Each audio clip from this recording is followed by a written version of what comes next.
Hi friends, welcome back to our channel. Today recipe chicken liver curry.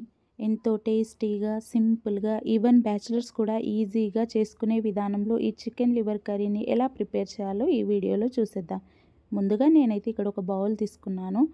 Already కడిగి పెట్టుకున్న chicken లివర్ని ఇందులోకి వేసుకోవాలి. అలాగే ఇందులోకి 1/2 టీ స్పూన్ పసుపు, రుచికి సరిపోయే సాల్ట్, అప్పటికప్పుడే చేసి పెట్టుకున్న అల్లం వెల్లుల్లి పేస్ట్ వేసుకొని ఇలా బాగా మిక్స్ చేసుకోవాలి. ఇలా బాగా మిక్స్ చేసుకున్న తర్వాత ఒక అరగంట పాటు పక్కన పెట్టేసుకోవాలి. ఇలా పక్కన పెట్టేసుకున్న తర్వాత ఇప్పుడు స్టవ్ ఆన్ చేసి స్టవ్ పైన ఒక బౌల్ పెట్టుకొని అందులోకి ఆయిల్ వేసుకోండి. ఆయిల్ వేడైన తర్వాత ముందుగా నానబెట్టుకున్నాం కదా చికెన్ లివర్, అది ఇందులోకి వేసేసుకొని ఒక 3 నిమిషాల పాటు స్టవ్ సిమ్లోకి పెట్టుకొని ఈ చికెన్ లివర్ని ఆయిల్లోనే ఫ్రై చేసుకోవాలి. ఇలా ఫ్రై చేయడం వల్ల లివర్లో నుండి వచ్చే స్మెల్ రాకుండా ఉంటుంది. ఈ చికెన్ లివర్ ఉడకడానికి ఎక్కువగా టైం ఏం తీసుకోదండి. చాలా సింపుల్, ఈజీగా ఎవరైనా చేసేస్తారు. తప్పక ట్రై చేయండి. అలాగే కమెంట్ బాక్స్లో కమెంట్ కూడా చేయండి ఈ కర్రీ ఎలా వచ్చిందో అనేసి. చూడండి, ఇలా 3 నిమిషాల పాటు ఇలా ఫ్రై అయిన తర్వాత ఒక బౌల్లోకి వేసేసుకోవాలి. ఇలా మొత్తం వేసేసుకున్న తర్వాత ఇప్పుడు ఇదే ఆయిల్లోకి మరికొంత ఆయిల్ని యాడ్ చేసుకోండి. ఈ చికెన్ లివర్ కర్రీకి ఆయిల్ ఎక్కువగా ఉంటేనే టేస్ట్ అనేది చాలా బాగుంటుంది. ఇలా ఆయిల్ వేడైన తర్వాత ఇందులోకి 1/2 టీ స్పూన్ వరకు జీలకర్ర వేసుకొని వేయించుకోవాలి. అలాగే 2 మీడియం సైజ్ ఆనియన్స్ని సన్నగా కట్ చేసుకొని ఇందులోకి కాస్త సాల్ట్ యాడ్ చేసుకొని ఇలా ఫ్రై చేసుకోవాలి. ఆల్రెడీ మనం చికెన్ లివర్లో సాల్ట్ వేసుకున్నాం కదా, చూసి వేసుకోండి. ఇప్పుడు ఇందులోకి సన్నగా కట్ చేసుకున్న పచ్చిమిర్చిని వేసుకోండి. నేను ఇక్కడ 5 పచ్చిమిర్చిని వేసుకున్నాను. అలాగే 2 రెబ్బల కరివేపాకును వేసుకొని మరొకసారి ఇలా బాగా మిక్స్ చేసుకోండి. ఇలా బాగా ఫ్రై అయిన తర్వాత ముందుగానే కట్ చేసి పెట్టుకున్నానండి మెంతికూరనైతే. నేను ఇక్కడ ఒక మెంతికూర కట్టనైతే వేసుకుంటున్నాను. మెంతికూర అనేది ఆప్షనల్, కానీ మెంతికూర వేయడం వల్ల టేస్ట్ అనేది మరి కాస్త పెరుగుతుంది. ఉంటే వేసుకోండి, లేదంటే స్కిప్ చేయండి. మెంతికూరలో ఉండే చేదుదనం పోవాలంటే ఒక 5 నిమిషాల పాటు ఆయిల్లోనే ఫ్రై చేసుకోవాలి. ఎంత ఫ్రై అయితే అంత చేదనేది విడిపోతుంది. చూడండి, ఇలా మెంతికూర వేసుకున్న తర్వాత ఇలా ఒక 5 నిమిషాల పాటు బాగా ఫ్రై చేసుకోవాలి. ఇలా మధ్య మధ్యలో కలుపుతూ ఫ్రై చేసుకోవాలి. ఇలా మొత్తం ఫ్రై అయిన తర్వాత ఇందులోకి టమాటో రసంనైతే యాడ్ చేసుకుంటున్నాను. నేను ముందుగానే మిక్సీ చేసి పట్టుకొని పెట్టుకున్నానండి. ఈ 2 మీడియం సైజు టమాటోస్ని అయితే వేసుకుంటున్నాను. 1/2 కేజీ చికెన్ లివర్కి 2 మీడియం సైజు టమాటోస్ అయితే సరిపోతుంది.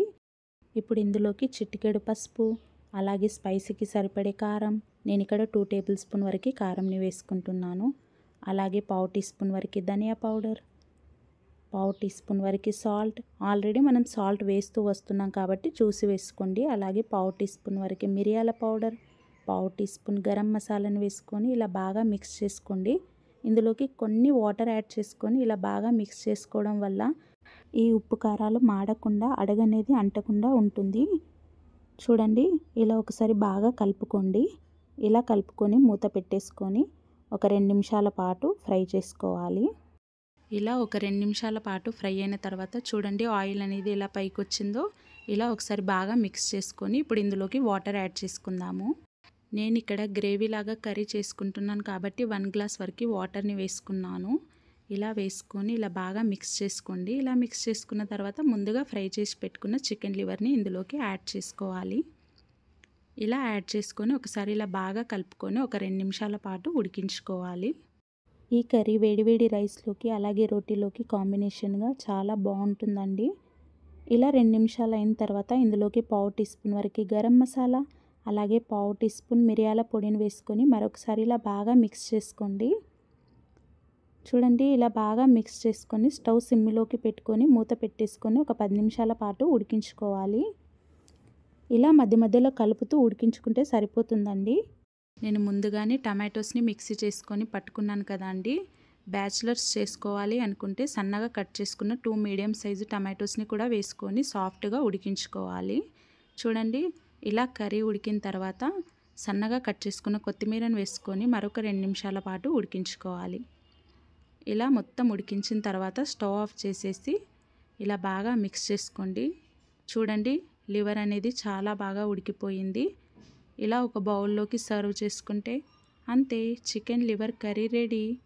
ఈ వీడియో మీకు నచ్చింది అని అనుకుంటున్నాను. మీకు గనుక నచ్చినట్టయితే please do like, share and subscribe Sneha foods and ఔటింగ్స్కి. అలాగే పక్కనున్న బెల్ ఐకాన్ని ప్రెస్ చేయండి. అలా చేస్తేనే నేను పెట్టిన ప్రతి ఒక్క నోటిఫికేషన్ మీ వరకు వస్తుంది. Thank you.